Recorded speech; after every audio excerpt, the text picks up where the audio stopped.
Hey guys, welcome to week 2 of the 21-day coach training.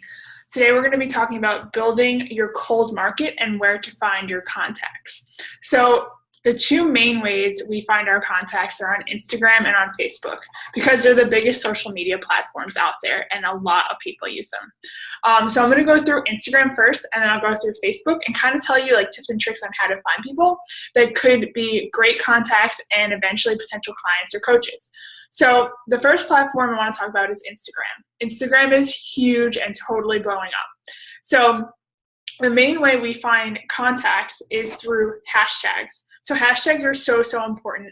I know that some of you may not use hashtags, but whenever you post a picture on your Instagram, make sure you're using at least 30 hashtags. That's like the maximum number that you can use so that people can find you when they're searching hashtags, because nowadays people use hashtags as like a Google search. So for example, if you're looking for people that are into health and fitness, maybe you can search a hashtag, something specific, not too broad, because then you're just going to get an influx of just like people that aren't really your market. So maybe if you're a vegetarian, let's do hashtag vegetarian recipes, and you could search through that hashtag and see if anything catches your eye or if someone's profile catches your eye.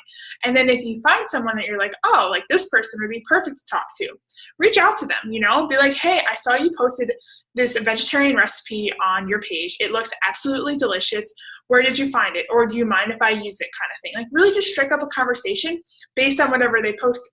Another hashtag you can look if you're vegan, hashtag vegan recipes or hashtag fit mom, hashtag you could do like at-home workout programs. Do like specific, more so specific hashtags as opposed to more broad, because then you're going to really get into your niche market.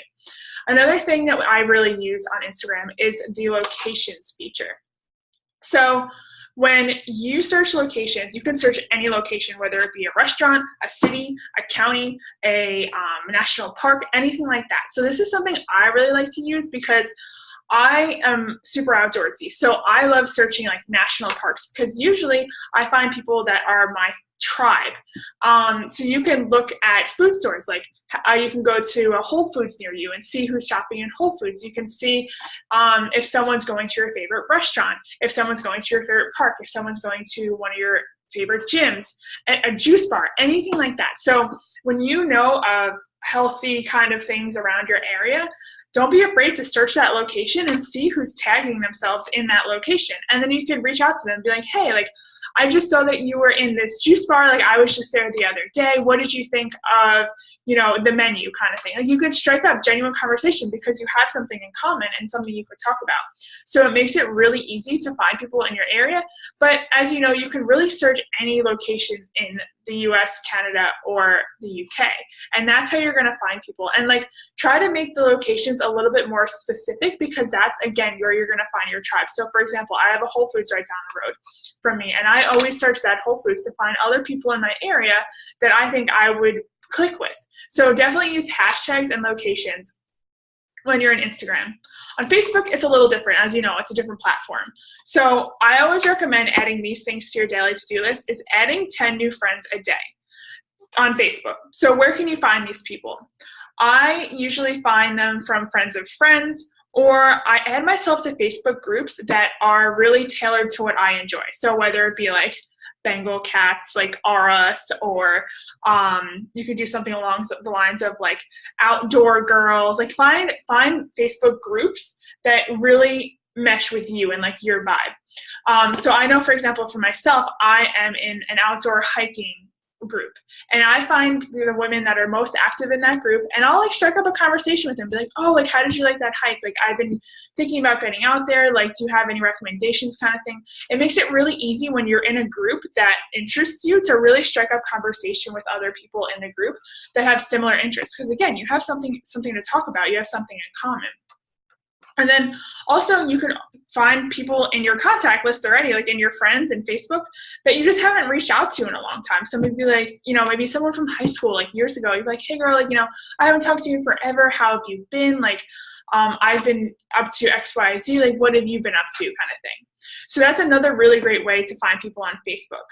And another way you can look is location. So people also use locations on Facebook. So you could say like, oh, like this person was just at that juice bar down the road from me. Like maybe I should ask them how they like their smoothie. So like, again, find things that you can really kind of bond with a person over because you have similar interests. So on Facebook, I always recommend adding 10 new friends a day from either your friends of friends, from groups that you're in, from your friends that you've already are on your contact list, or new locations on Facebook. So I think that's a really, really great way to add people to your list, to your contact list. And of course, if you add them to your friends, make sure you're reaching out to them. Don't just like add them to your friends and be like, all right, like that's good.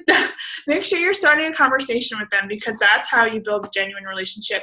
And eventually, if they want to join you on your journey, they totally can. So at the end of the day, I always say, reach out to the people that accepted your friend request the previous day if you haven't already struck up a conversation with them. So again, just to overcap, on Instagram, use hashtags and locations. And on Facebook, use groups, use friends of friends, use locations, and you could also use your contact or your friends list that you already have. So I hope that was helpful, and I look forward to seeing you guys tomorrow.